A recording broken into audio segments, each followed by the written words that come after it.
be. We are sponsored by Regal Elevators and Lifts Consultants Limited, a company that is owned and operated by a Millwall fan, just like every single one of the sponsors that you can already see on the screen. If you are going to do a bit of business in 2022, then please keep it in the Millwall family by checking out all of our sponsors' website links in the description below. This is your preview show for Saturday's away trip to the Black Cats and Sunderland at the Stadium of Light. Of course, the first game back following the international break.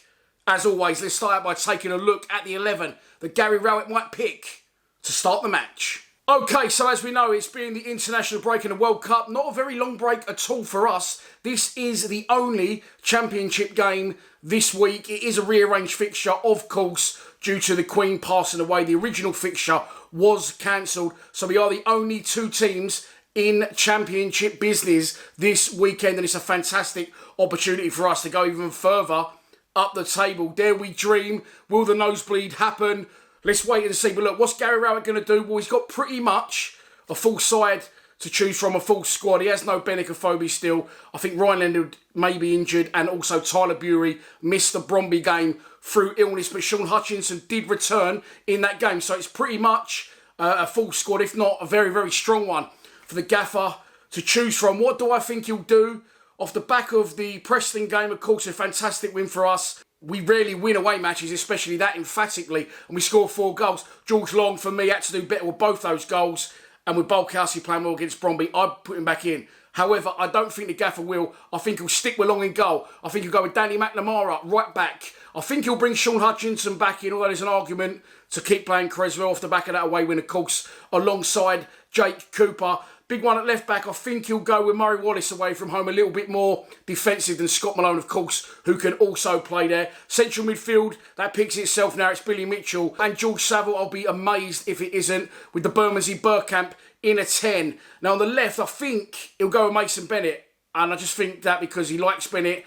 Bennett's had a little more time to recuperate from any knocks he may have or may not have. And I think he'll start Bennett away at Sunderland. I think he'll stick with Volsammer on the right, and up front, Tom Bradshaw. And that's a strong side. I'm definitely more than happy with that strength in depth on the bench as well. The likes of Honeyman, who may or may not start, Creswell, Shackleton. I think you've got Alafe's going to be on the bench because still no Benicophobe. We are still light in forward areas, in my opinion, and January isn't far away at all. So let's wait and see what happens on that front. But before that, let's move on to our opposition.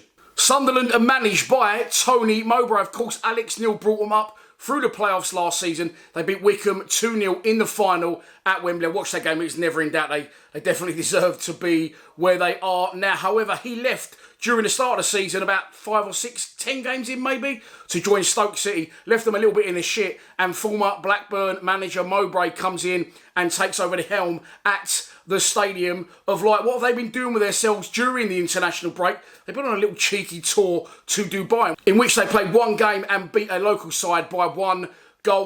In the league, prior to the international break, it's been a little bit of a mixed bag for them. They've won 2, lost 2 and drawn 1 of their previous 5 games. And last time out, they beat Birmingham on the road by 2-1. They currently sit 15th in the division. They're only 4 points behind us in 6th. A win for them could see them hit the top 10, and a win for us would see us hit the dizzy heights of 4th place. This is, as we know, a game in hand, and if we can win it, it will put us in a fantastic position going into next Saturday's game against Wigan. And so this is your pre-match prediction, and here we go. Fuck it, we're going to beat Sunderland by 2-1 with Tom Bradshaw and Zian Fleming. Little bit generic with the goal scorers. I was going to say a draw, but let's keep this momentum and belief going. 2-1 to the Lions against the Black Cats. Come on, boys. And so, that's your lot for this preview show. I hope you have enjoyed it. Please be sure to check out the fan score predictions from the other boys at Lions TV that's gone out in and around this video. And if you think you know what the score's going to be, don't be shy. Just put it in the comments below. All that's left for me to say is I will not be travelling to the stadium, and like, fair play to you if you are, but I'm going to be streaming this one from the comfort of my own home. It is, of course, a 12:30 kickoff live on Sky Sports. Watch Sky Sports if you want. Watch me if you want. If you want to be an extra weirdo like some people are, watch us both. Watch me and watch Sky Sports. Some people do enjoy that, and I appreciate every single one of you that does so. I'll be back in action at the Den next Saturday for the home game against Wigan, and then back-to-back away games for me, Luton and Watford. Little bit closer to home. Please subscribe to Lions TV. Come on, you Lions.